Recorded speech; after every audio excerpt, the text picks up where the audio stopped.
I went back to school, a week before teachers have to go back. I noticed I had a little bit of foot drop, and I didn't really think anything of it. Later, I started getting these really hot nerve pains when I got into Bronson Neuroscience the next day, telling me I had a 3-inch lesion in my spine.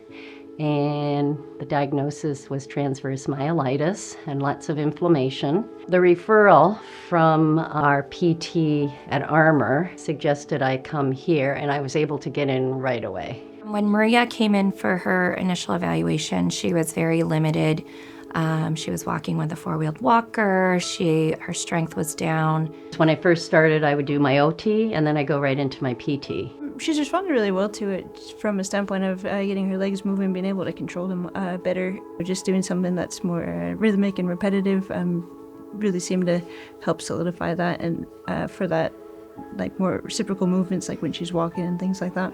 And when I worked in the OT with Shelby, I thought, this was funny because I thought, not even halfway through it, I was able to do laundry, I'd hold on and stuff like that. I could cook and do different things, and I was just in my mind thinking of those types of things.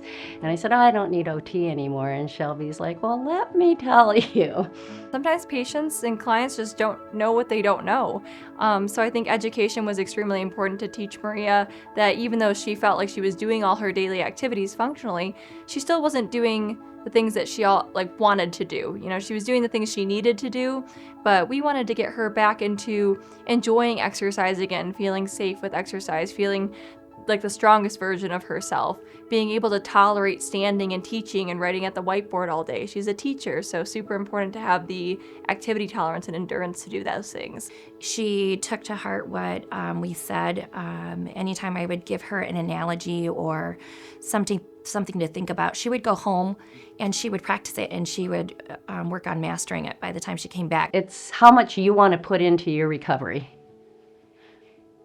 And celebrate just making those small things, no matter what it is. I remember going, oh my gosh, I can feel the tip of my finger now. Yay, kind of thing. And don't get discouraged because you're not whatever your normal was. There are people out there, Mary Freebed specifically for me, that are out there to help you. It's so good to see her getting so much stronger. She'll still come in, even though I've discharged her from OT, she'll come in and she'll flex her biceps and she'll show me her muscles and tell me how her exercises are going, so. I went for my checkup with my neuro rehab doc, and I was talking about how wonderful Mary Freebed is. And I think sometimes people don't realize that Mary Freebed's here.